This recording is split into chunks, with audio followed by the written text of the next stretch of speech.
होलिका दहन मंत्र 108 वेळा। अहकूटाभयत्रस्थे कृता त्वं होलिबालिशे अतस्त्वां पूजयिष्यामि भूतिप्रदायिनीम्। अहकूटाभयत्रस्थे कृता त्वं होलिबालिशे अतस्त्वां पूजयिष्यामि भूतिप्रदायिनीम्। अहकूटाभयत्रस्थे कृता त्वं होलिबालिशे अतस्त्वां पूजयिष्यामि भूतिप्रदायिनीम्। अहकूटाभयत्रस्थे कृता त्वं होलिबालिशे अतस्त्वां पूजयिष्यामि भूतिप्रदायिनीम्। अहकूटाभयत्रस्थे कृता त्वं होलिबालिशे अतस्त्वां पूजयिष्यामि भूतिप्रदायिनीम्। अहकूटाभयत्रस्थे कृता त्वं होलिबालिशे अतस्त्वां पूजयिष्यामि भूतिप्रदायिनीम्। अहकूटाभयत्रस्थे कृता त्वं होलिबालिशे अतस्त्वां पूजयिष्यामि भूतिप्रदायिनीम्। अहकूटाभयत्रस्थे कृता त्वं होलिबालिशे अतस्त्वां पूजयिष्यामि भूतिप्रदायिनीम्। अहकूटाभयत्रस्थे कृता त्वं होलिबालिशे अतस्त्वां पूजयिष्यामि भूतिप्रदायिनीम्। अहकूटाभयत्रस्थे कृता त्वं होलिबालिशे अतस्त्वां पूजयिष्यामि भूतिप्रदायिनीम्। अहकूटाभयत्रस्थे कृता त्वं होलिबालिशे अतस्त्वां पूजयिष्यामि भूतिप्रदायिनीम्।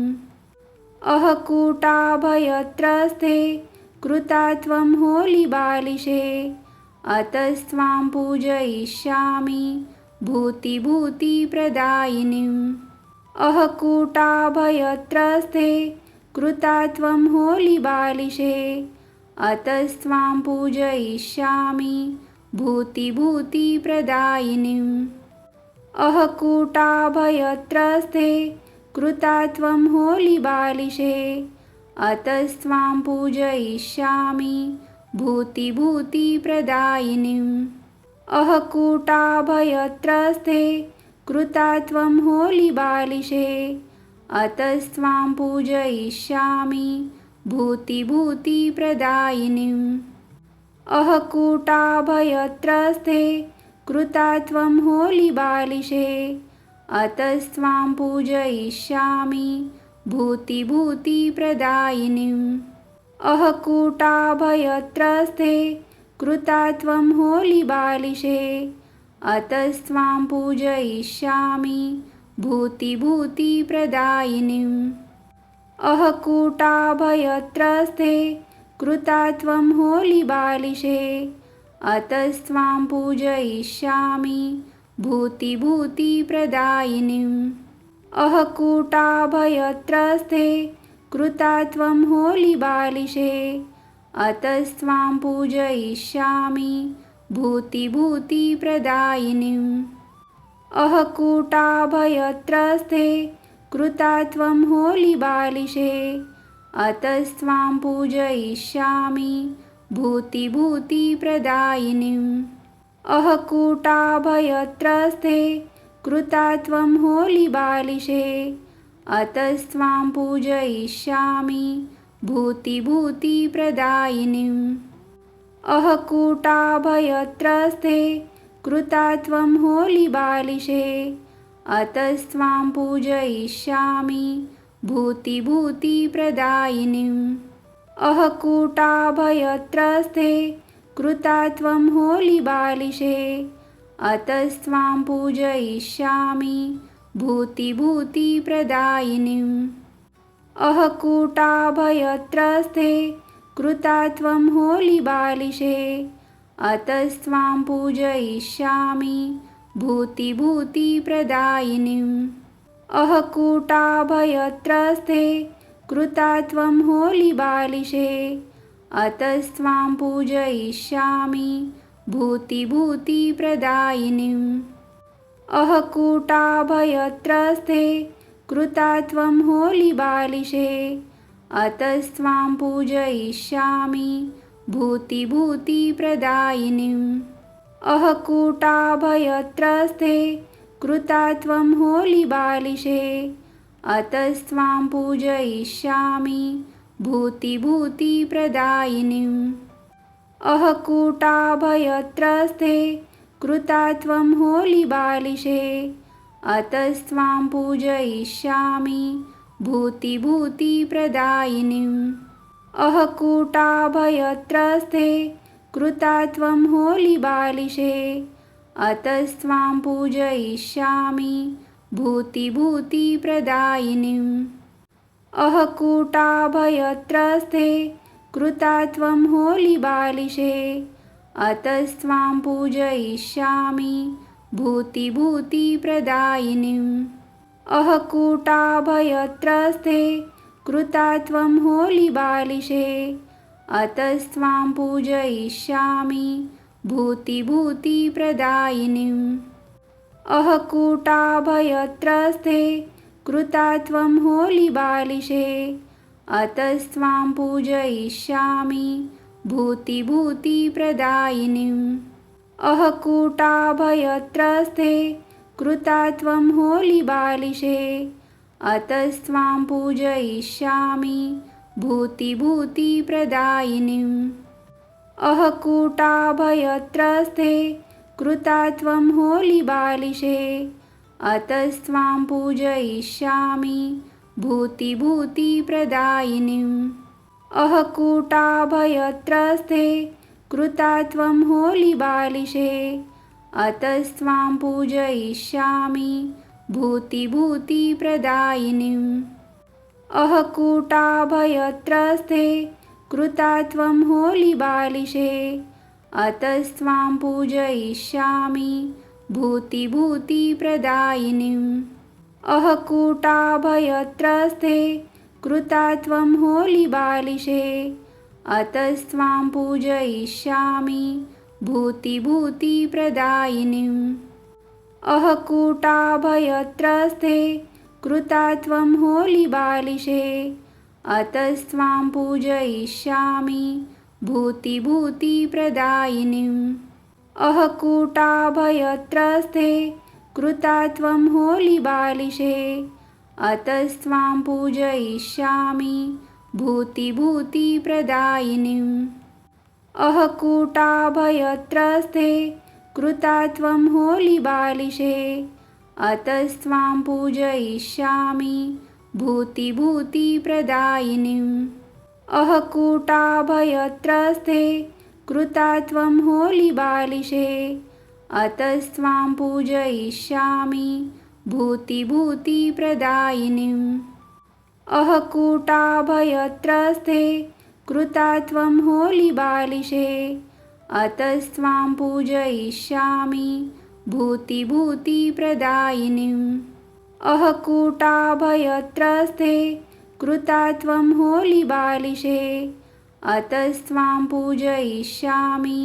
भूतिभूतिप्रदायिनीम् अहकूटाभयत्रस्थे कृता त्वं होलिबालिशे अतस्त्वां पूजयिष्यामि भूतिभूतिप्रदायिनीम् अहकूटाभयत्रस्थे कृता त्वं होलिबालिशे अतस्त्वां पूजयिष्यामि भूतिभूतिप्रदायिनीम् अहकूटाभयत्रस्थे कृता त्वं होलिबालिशे अतस्त्वां पूजयिष्यामि भूतिभूतिप्रदायिनीम् अहकूटाभयत्रस्थे कृता त्वं होलिबालिशे अतस्त्वां पूजयिष्यामि भूतिभूतिप्रदायिनीम् अहकूटाभयत्रस्थे कृता त्वं होलिबालिशे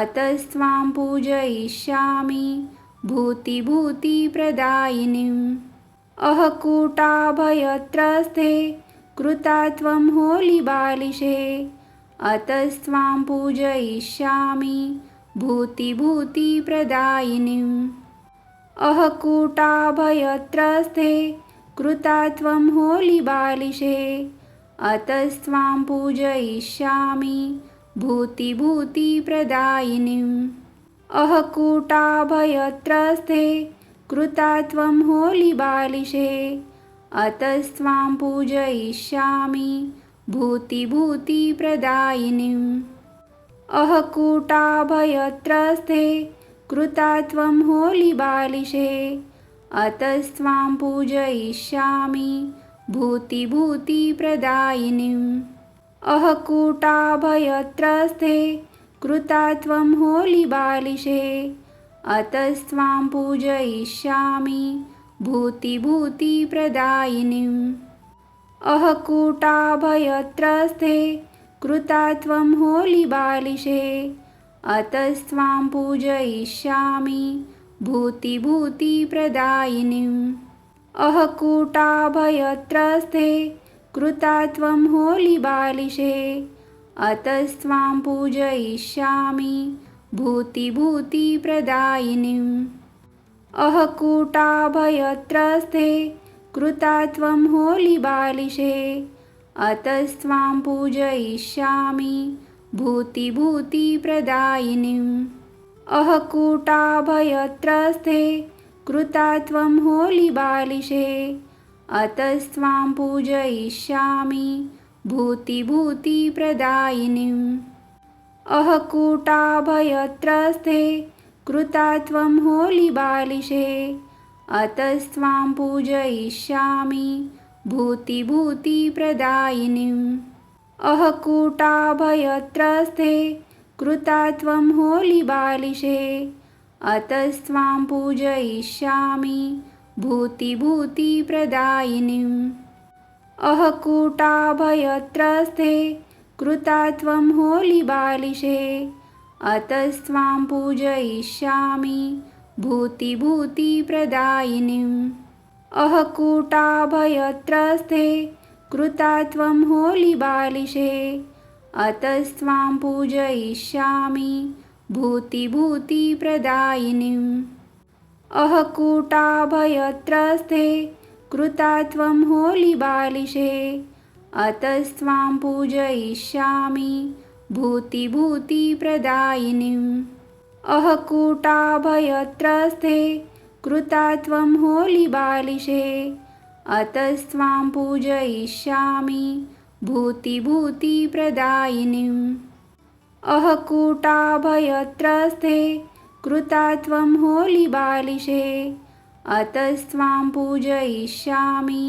भूतिभूतिप्रदायिनीम् अहकूटाभयत्रस्थे कृता त्वं होलिबालिशे अतस्त्वां पूजयिष्यामि भूतिभूतिप्रदायिनीम् अहकूटाभयत्रस्थे कृता त्वं होलिबालिशे अतस्त्वां पूजयिष्यामि भूतिभूतिप्रदायिनीम् अहकूटाभयत्रस्थे कृता त्वं होलिबालिशे अतस्त्वां पूजयिष्यामि भूतिभूतिप्रदायिनीम् अहकूटाभयत्रस्थे कृता त्वं होलिबालिशे अतस्त्वां पूजयिष्यामि भूतिभूतिप्रदायिनीम् अहकूटाभयत्रस्थे कृता त्वं होलिबालिशे अतस्त्वां पूजयिष्यामि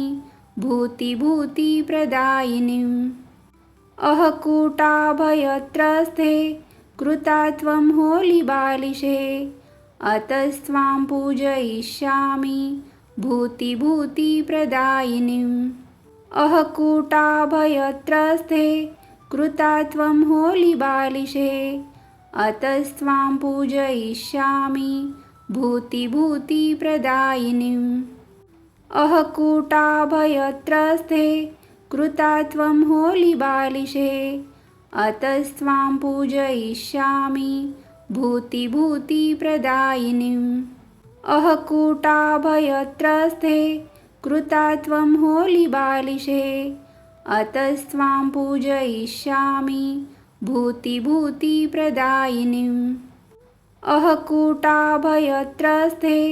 कृता त्वं होलिबालिशे अतस्त्वां पूजयिष्यामि भूतिभूतिप्रदायिनीम् अहकूटाभयत्रस्थे कृता त्वं होलिबालिशे अतस्त्वां पूजयिष्यामि भूतिभूतिप्रदायिनीम् अहकूटाभयत्रस्थे कृता त्वं होलिबालिशे अतस्त्वां पूजयिष्यामि भूतिभूतिप्रदायिनीम् अहकूटाभयत्रस्थे कृता त्वं होलिबालिशे अतस्त्वां पूजयिष्यामि भूतिभूतिप्रदायिनीम् अहकूटाभयत्रस्थे कृता त्वं होलिबालिशे अतस्त्वां पूजयिष्यामि भूतिभूतिप्रदायिनीम् अहकूटाभयत्रस्थे कृता त्वं होलिबालिशे अतस्त्वां पूजयिष्यामि भूतिभूतिप्रदायिनीम् अहकूटाभयत्रस्थे कृता त्वं होलिबालिशे अतस्त्वां पूजयिष्यामि भूतिभूतिप्रदायिनीम् अहकूटाभयत्रस्थे कृता त्वं होलिबालिशे अतस्त्वां पूजयिष्यामि भूतिभूतिप्रदायिनीम् अहकूटाभयत्रस्थे कृता त्वं होलिबालिशे अतस्त्वां पूजयिष्यामि भूतिभूतिप्रदायिनीम् अहकूटाभयत्रस्थे कृता त्वं होलिबालिशे अतस्त्वां पूजयिष्यामि भूतिभूतिप्रदायिनीम् अहकूटाभयत्रस्थे कृता त्वं होलिबालिशे अतस्त्वां पूजयिष्यामि भूतिभूतिप्रदायिनीम् अहकूटाभयत्रस्थे कृता त्वं होलिबालिशे अतस्त्वां पूजयिष्यामि भूतिभूतिप्रदायिनीम् अहकूटाभयत्रस्थे कृता त्वं होलिबालिशे अतस्त्वां पूजयिष्यामि भूतिभूतिप्रदायिनीम् अहकूटाभयत्रस्थे कृता त्वं होलिबालिशे अतस्त्वां पूजयिष्यामि भूतिभूतिप्रदायिनीम् अहकूटाभयत्रस्थे कृता त्वं होलिबालिशे अतस्त्वां पूजयिष्यामि भूतिभूतिप्रदायिनीम् अहकूटाभयत्रस्थे कृता त्वं होलिबालिशे अतस्त्वां पूजयिष्यामि भूतिभूतिप्रदायिनीम् अहकूटाभयत्रस्थे कृता त्वं होलिबालिशे अतस्त्वां पूजयिष्यामि भूतिभूतिप्रदायिनीम् अहकूटाभयत्रस्थे कृता त्वं होलिबालिशे अतस्त्वां पूजयिष्यामि भूतिभूतिप्रदायिनीम् अहकूटाभयत्रस्थे कृता त्वं होलिबालिशे अतस्त्वां पूजयिष्यामि भूतिभूतिप्रदायिनीम् अहकूटाभयत्रस्थे कृता त्वं होलिबालिशे अतस्त्वां पूजयिष्यामि भूतिभूतिप्रदायिनीम् अहकूटाभयत्रस्थे कृता त्वं होलिबालिशे अतस्त्वां पूजयिष्यामि भूतिभूतिप्रदायिनीम् अहकूटाभयत्रस्थे कृता त्वं होलिबालिशे अतस्त्वां पूजयिष्यामि भूतिभूतिप्रदायिनीम् अहकूटाभयत्रस्थे कृता त्वं होलिबालिशे अतस्त्वां पूजयिष्यामि भूतिभूतिप्रदायिनीम् अहकूटाभयत्रस्थे कृता त्वं होलिबालिशे अतस्त्वां पूजयिष्यामि भूतिभूतिप्रदायिनीम् अहकूटाभयत्रस्थे कृता त्वं होलिबालिशे अतस्त्वां पूजयिष्यामि भूतिभूतिप्रदायिनीम् अहकूटाभयत्रस्थे कृता त्वं होलिबालिशे अतस्त्वां पूजयिष्यामि भूतिभूतिप्रदायिनीम् अहकूटाभयत्रस्थे कृता त्वं होलिबालिशे अतस्त्वां पूजयिष्यामि भूतिभूतिप्रदायिनीम् अहकूटाभयत्रस्थे कृता त्वं होलिबालिशे अतस्त्वां पूजयिष्यामि भूतिभूतिप्रदायिनीम् अहकूटाभयत्रस्थे कृता त्वं होलिबालिशे अतस्त्वां पूजयिष्यामि भूतिभूतिप्रदायिनीम् अहकूटाभयत्रस्थे